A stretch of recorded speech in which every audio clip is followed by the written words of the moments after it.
Assalamu alaikum student. I hope you all are fine. Welcome again in project management class. So again today we will discuss in this tutorial topic contract management. In contract management we shall discuss in this tutorial types of contracts and we shall discuss advantages and disadvantages of different types of contract.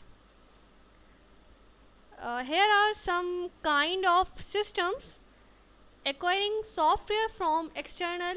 suppliers. Contract could be placed on the supplier of a complete software application. This could be कैसे हो सकते हैं आप bespoke system भी हो सकते हैं bespoke system वो सिस्टम होते हैं वो सॉफ्टवेयर होते हैं जो स्पेशली क्रिएट किए जाएं कस्टमर के लिए ठीक है कौन से सिस्टम होते हैं जो स्पेशली क्रिएट किए जाएं कस्टमर्स के लिए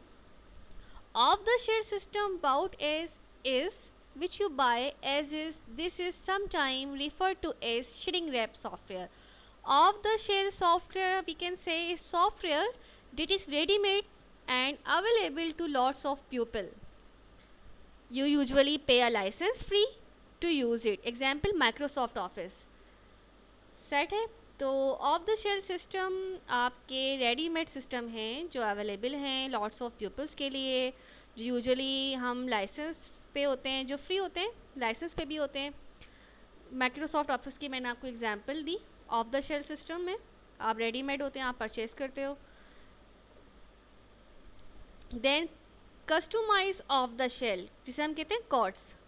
A core system is customized to meet needs of a particular system. Sorry customer जो कस्टमर किसी पर्टिकुलर कस्टमर की नीड को फुलफिल करे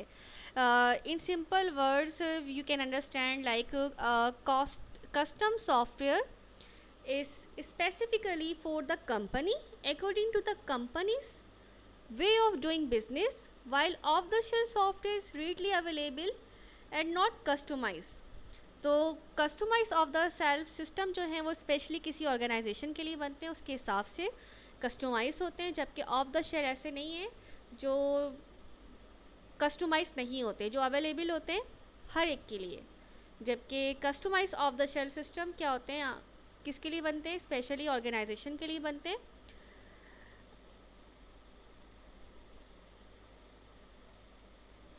स्पेशली ऑर्गेनाइजेशन के लिए क्या होते हैं कस्टमाइज होते हैं उसकी नीड के मुताबिक देन कुछ एक्सरसाइज है आप उसको रीड करके आप अंदाज़ा लगा सकते हैं इनमें इन सिनेरियो में कौन सा सिस्टम bespoke है कौन सा ऑफ द शेल्फ है और कौन सा कॉर्ड्स है then here is some types of contract we have three different basic type of contract you are likely to come across in managing your project fix price कहते हैं या हम कहते हैं लमसम कॉन्ट्रैक्ट ये पेमेंट मेथड है एक तरीके से क्या है कॉन्ट्रैक्ट करते वक्त इससे पहले हमने फर्स्ट लेक्चर में देखा था कॉन्ट्रैक्ट में हमारे पास वैलिड कॉन्ट्रैक्ट थे इनवैलिड होते हैं डिफरेंट टाइप्स के कॉन्ट्रैक्ट हमने देखे थे यहाँ पे ये आप कॉन्ट्रैक्ट की टाइप्स के लें या आप कह लें कि ये पेमेंट मेथड है पेमेंट करने के कि आप जब कॉन्ट्रैक्ट करते हैं तो किसी तरीके से आप पेमेंट कर सकते हैं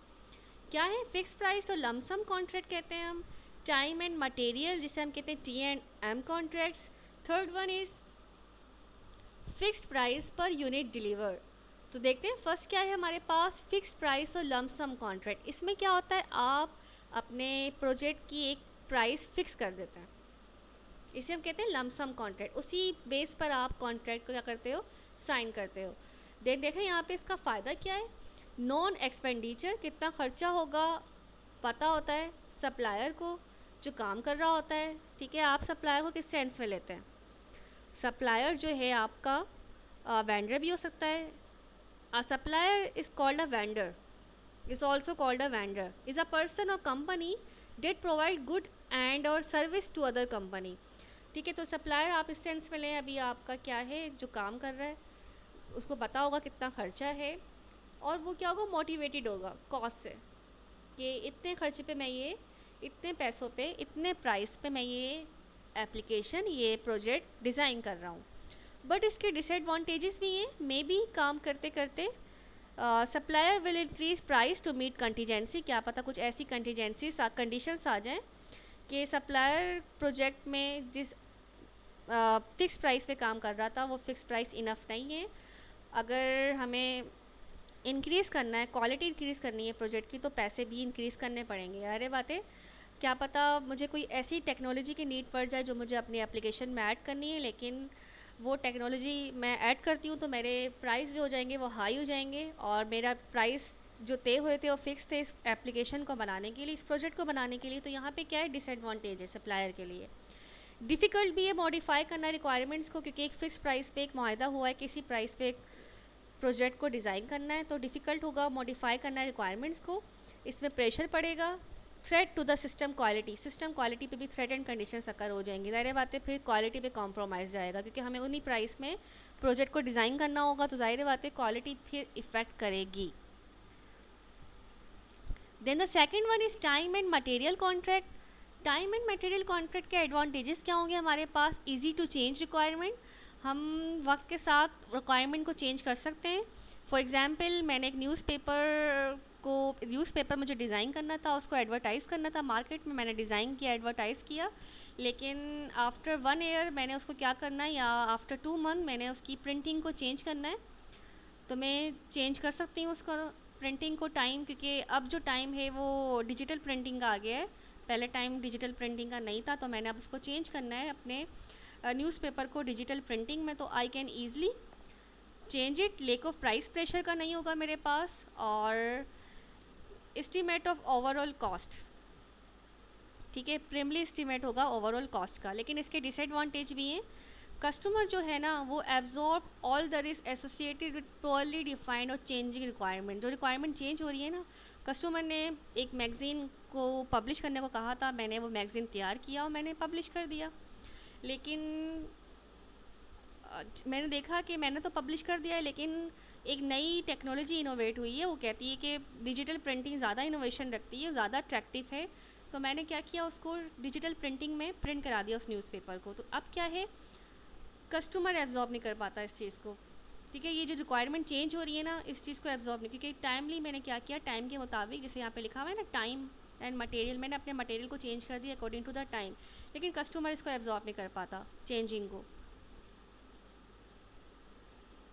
क्योंकि ज़ाहिर बात है उसने जो कहा है कि इस टाइम पे होना चाहिए, ऐसा होना चाहिए,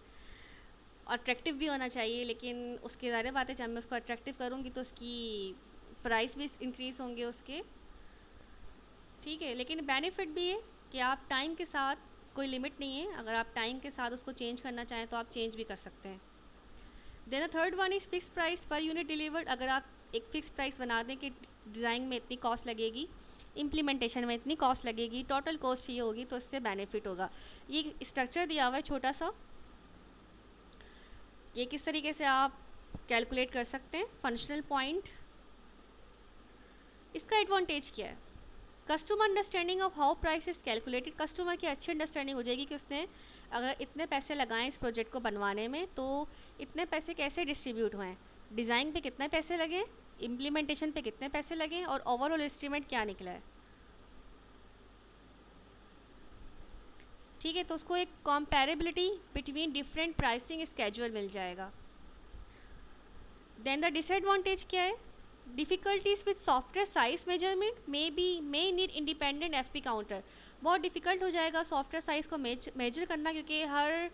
मॉड्यूल को इंडिपेंडेंटली इनकाउंटर करना है कि इतने मॉड्यूल में इतने पैसे लग रहे हैं, इतने मॉड्यूल में इतने पैसे लग रहे हैं। और इसके अलावा changing a suppose to a new requirement, how do you charge. अगर चेंजिंग आती है प्रोजेक्ट को करते करते, जैसे मैंने एग्जांपल दी कि मैं मैगज़ीन पे काम कर रही थी, लेकिन मैगज़ीन में मुझे डिजिटल प्रिंटिंग करवानी है, तो चेंजिंग आ गई है टाइम के साथ, तो अब मुझे कितना चार्ज करना है, चार्ज फिक्स हुआ था कितने डिज़ाइन, इतने पैसे ही लगाने हैं डिज़ाइन पे, लेकिन अब मुझे क्या करना है, मुझे अब चेंज करना है डिज़ाइन, अब उसका फ़िक्स प्राइस नहीं है उसके, तो फ़िक्स प्राइस है यहाँ पे, फ़िक्स प्राइस डिसाइड हुए में, यूनिट डिसाइड हुए में कि इस यूनिट पे इतने ही पैसे लगाने हैं। तो देखें हाउ डू यू चार्ज, कि आप कैसे चार्ज करेंगे इस चेंजिंग को।